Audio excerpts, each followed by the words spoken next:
who will be committed to the current retirees that are on the system. And that was brought into question by Governor Perry's own remarks in his book, and that's what Governor Romney brought up last night. Let me go back to the HPV issue, which was front and center in the debate last night. You made some comments that have made some news. I guess this was after the debate you made these comments. Again, that every girl would have to have this particular drug. And the problem is, it comes with some very significant consequences. There's a woman who came up crying to me tonight after the debate.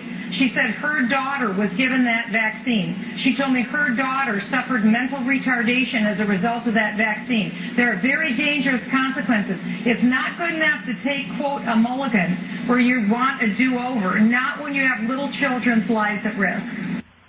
So that woman said that to you. Is that the is that one of the side effects of this? Because I've not heard that. I have no idea. All I know is that after the debate, I went down to where to shake people's hands, and a woman came up to me there. She shook my hand. She was crying. She said, "I am so glad that you brought this up." She said the drug's name is Gardasil, and she said that our daughter had one of these injections of Gardasil.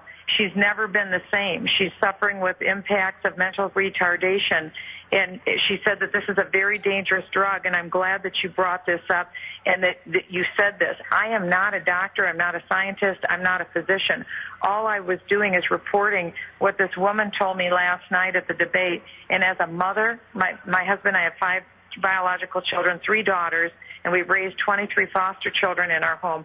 As a mother, I would not want the federal government or a state government to mandate that my child has to have an injection just because government says so. Now, parents are very busy, and for parents just assume that if the government says their child has to have an injection, that it must be good for them. And so that's why it's wrong to have an opt-out policy. Yeah. It's more prudent to have an opt-in policy. And the thing is, these big drug companies know that. Yeah. That's why they insist on the opt-out policy. Well, I guess I guess the criticism, Congresswoman, is that there's no evidence that the vaccine causes mental retardation.